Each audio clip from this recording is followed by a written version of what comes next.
ಸಮಯಕ್ಕೆ ಬರ್ತೀನಿ ಅಂದ ಅರವಿಂದ್, ಇನ್ನೂ ಯಾಕೆ ಬರ್ಲಿಲ್ಲ? ಬಹುಶಃ ಬಂದು ಹೋಗಿರ್ಬೇಕೆ. ಸೆಜೆ ಬಂದ್ಲಿಕ್ಕಿಲ್ಲ, ನಾನೇ ಹೋಗಿ ಕರ್ಕೊಂಡು ಬಂದು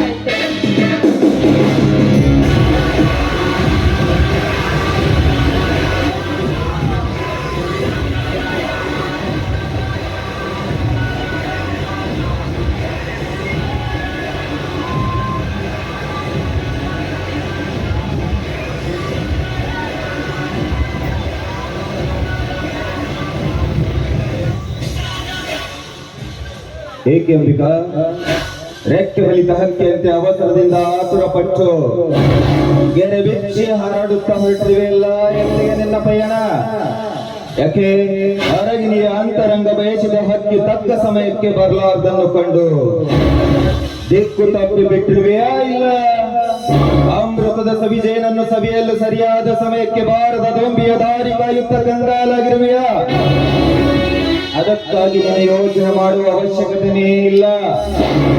ಬಯಸದೆ ಬಂದಿರುವ ಈ ಕಲ್ಪವೃಕ್ಷದ ಹಕ್ಕಿಯನ್ನು ಧಿಕ್ಕರಿಸಬೇಡ.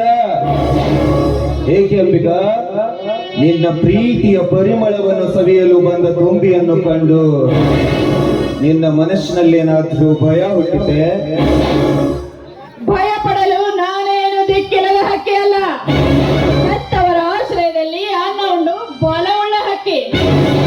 ಆಕಾಶದಲ್ಲಿ ಹಾರಾಡುವಾಗ ನಿನ್ನಂತ ರಣಹದ್ದುಗಳು ಬಂದರೆ ಅವುಗಳ ರೆಕ್ಕೆಯನ್ನೇ ಕತ್ತರಿಸಲೆಂದು ಬಂದಂತ ಹಕ್ಕಿ.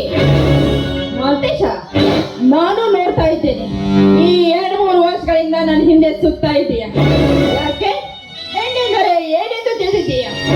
ಮಾರುಕಟ್ಟೆಯಲ್ಲಿರುವ ಹಣ್ಣೆಂದು ತಿಳಿದಿದೆಯೋ ಅಥವಾ ನೀನು ಒದೆಯುವ ಮಣ್ಣಿನ ಧೂಳೆಂದು ತಿಳಿದಿದೆಯೋ? ಅಂಬಿಕಾ, ನಿನ್ನಂತ ಯೌವನದ ಹೆಣ್ಣುಗಳಿಂದ ನಾನು ಪವಿತ್ರವಾದ ಪಾತ್ರೆಯಲ್ಲಿ ಬೆಣ್ಣೆ ಎಂದು ಭಾವಿಸಿರುವೆ. 3 ವರ್ಷಗಳ ಹಿಂದೆ ಈ ಹೆಣ್ಣು ಅನ್ನುವಂತಹ ಬೆಣ್ಣೆ ನನಗೆ ಪವಿತ್ರವಾದ ಪಾತ್ರೆಯಲ್ಲಿ ಹಾಲಾಗಿ ಕಂಡಿತು. ಆ ಹಾಲನ್ನು ಕುಡಿಯಬೇಕೆಂಬ ಹಂಬಲ ನನ್ನ ಮನದಲ್ಲಿ ತುಂಬಿಕೊಂಡಿತು, ನಿಜ. ಆದ್ರೆ ಅಷ್ಟರಲ್ಲಿ ನಿನ್ನ ಪ್ರೀತಿಯ ಪ್ರಿಯಕರ ಅರವಿಂದ ಅದರಲ್ಲಿ ಪ್ರೀತಿ ಎಂಬ ಹಪ್ಪು ಹಾಕಿದ. ಹಾಲಿನಿಂದ ನೀನು ಮೊಸರಾದೆ, ಹಾಲಿನಿಂದ ನೀನು ಮೊಸರಾದ ಬಳಿಕವೂ ನಿನ್ನ ಮೇಲೆ ಹುಟ್ಟಿಕೊಂಡಿತು ನನಗೆ ಹಂಬಲ. ಆದರೆ ದಿನಗಳು ಕಳೆದಂತೆ ಈ ನಿನ್ನ ಹಾಳಾದ ಮನಸ್ಸು ಮದುವೆಗೆ ಮುಂದಾಯಿತು. ಹಾಲಿನಿಂದ ಮೊಸರಾದೆ, ಮೊಸರಿನಿಂದ ಬೆಣ್ಣೆಯಾಗಿ ಈಗ ನನ್ನ ಕಣ್ಣು ಮುಂದೆ ಬಂದು ನಿಂತಿರುವೆಯ.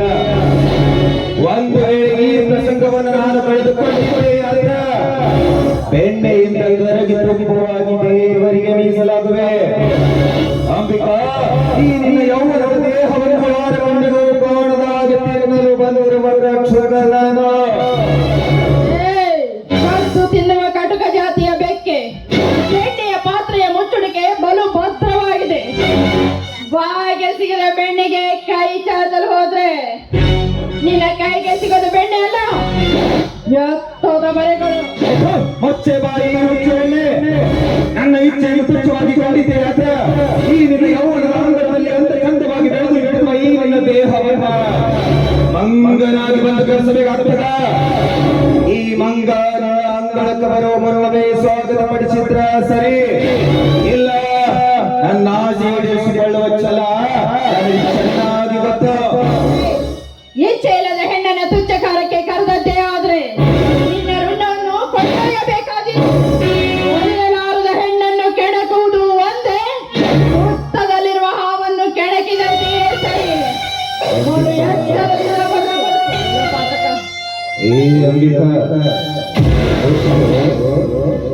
ಹಾವಿನ ಹೊತ್ತಿಗೆ ಕೈ ಹಾಕಿದ್ರೆ ಅಪಾಯ ಎಂಬ ತತ್ವ ನಾನು ನಿನ್ನಿಂದ ತಿಳಿದುಕೊಂಡೆ ನಿಜ.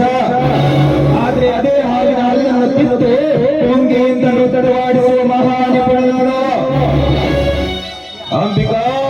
10 ಹಾವಿನ ವಿಷ ಕುಡಿದು ದಂಕಿಸಿಕೊಳ್ಳುವ ಧೈರ್ಯ ಈ ನನ್ನ ಕಣ್ಣಲ್ಲಿ ತುಂಬಿಕೊಂಡಿರುವಾಗ ಯಾಕೋ ಶೀತ್ ನೀನೊಂದು ಕೀಳು ಜಾತಿಯ ಹೆಣ್ಣು.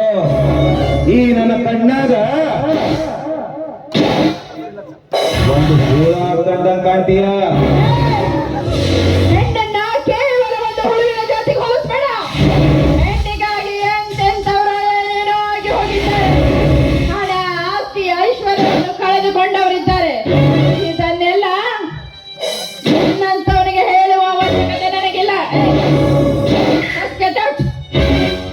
ಅಂಬಿಕಾ, ಹೊರಟು ಹೋಗಲು ಬಂದಿದ್ರ ನಿನ್ನಂತ ಹರಿಯದ ಹೆಣ್ಣನ್ನು ಹಾದಿಯ ಮೇಲೆ ನಿಲ್ಲಿಸಿ ಮಾತನಾಡುತ್ತಿರಲಿಲ್ಲ.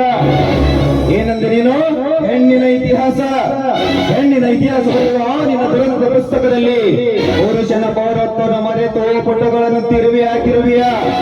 ಒಮ್ಮೆ ಅದನ್ನು ತಿರುವಿ ನೋಡು. ಒಮ್ಮೆ ಪುರುಷ ಕಣ್ಣಿಟ್ಟ ಹೆಣ್ಣಿಗಾಗಿ ತನ್ನ ಪ್ರಾಣವನ್ನು ಕೊಡಲು ಸಿದ್ಧ. ಆಕೆಗಾಗಿ ತನ್ನ ಆಸ್ತಿ, ಅಂತಸ್ತು, ಐಶ್ವರ್ಯ ಸರ್ವನಾಶವಾದ್ರೂ ಪರವಾಗಿಲ್ಲ, ಕಣ್ಣಿಟ್ಟ ಹೆಣ್ಣನ್ನ ಕಟ್ಟಿಕೊಳ್ಳದಿದ್ರು ಇಟ್ಟುಕೊಂಡಾಗಬೇಕೆಂಬ ಕೆಟ್ಟದವನು ನಾನು. ಹೌದು ಅಂಬಿಕಾ, ಸೋಮನೆ ಹಠ ಮಾಡಬೇಡ. ನೀನು ಹಠ ಮಾಡಿದಷ್ಟು ನನ್ನಲ್ಲಿ ಚೇತ ಇನ್ನಷ್ಟು ಹೆಚ್ಚಾಗುತ್ತದೆ. ಒಂದು ಹೆಜ್ಜೆ ಇಟ್ಟಿದ್ದೆ ಆದ್ರೆ ನನ್ನ ನಾಳೆ ಆಗಿದೆ. ಸುಡುವ ಅಗ್ನಿಯೊಡನೆ ಸರಸ ಮಾಡುವುದು ಸರಿಯಲ್ಲ. ನನ್ನ ಮಾತು ಕೇಳು, ಇಲ್ಲದಿದ್ದರೆ ನನ್ನ ಕೈಯಿಂದಲೇ ನಿನ್ನ ಅಂತ್ಯ ಕಾಣಬೇಕಾದಿತ್ತು. ಏ ಅಂಬಿಕಾ, ನನ್ನ ಅಂತ್ಯ ಕಾಣುವ ಮುನ್ನವೇ ನನ್ನ ನಾಟಕದ ನಾಂದಿ ಪ್ರಾರಂಭವಾಗಿದೆ. ಅದರಲ್ಲಿ ನೀನು ನಾಯಕಿಯಾದ್ರೂ ಸರಿ, ಖಳನಾಯಕಿಯಾದ್ರೂ ಸರಿ, ಒಟ್ಟಲ್ಲಿ ನನ್ನವಳಾಗಬೇಕಷ್ಟೇ. ನನ್ನ ಮಾತು ಕೇಳು. ಇವನೆಲ್ಲ ಒಳ್ಳೆ ಮಾತಿನಿಂದ ಹೇಳಿದ್ರೆ ಕೇಳೋ ಮನುಷ್ಯ ಇವನಲ್ಲ. ಏನೋ ಹೇಳ್ತಾರಲ್ಲ, ಕತ್ತೆಗೆ ಲತ್ತೆ ಪೆಟ್ಟು ಬಿದ್ದಾಗ್ಲೇ ಅದು ಪಾಠ ಕಲಿಯೋದು ಅಂತ. ಈ ಕತ್ತೆಗೆ ಪೆಟ್ಟು ಬೇಕೇ.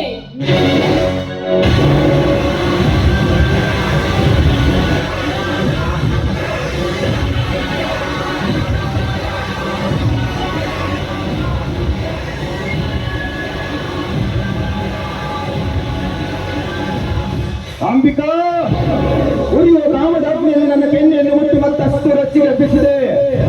ಈಗ ನಾನು ಹೆಡೆತೆಗೆದ ಘಟ ಸರ್ಪ.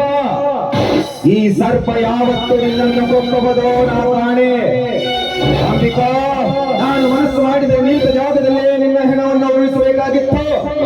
ಆದ್ರೆ ನಿನ್ನನ್ನೇ ಕಟ್ಟಿಕೊಳ್ಳಬೇಕೆಂಬ ಕೆಟ್ಟ ಚಟ ಈ ನನ್ನ ಮನದಲ್ಲಿ ಮೂಡಿ ನಿಂತಿದೆ.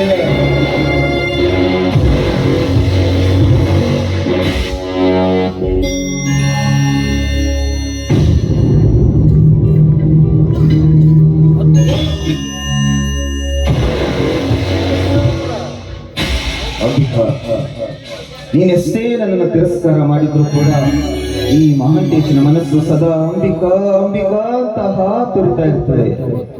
I love you Ambika, I love you.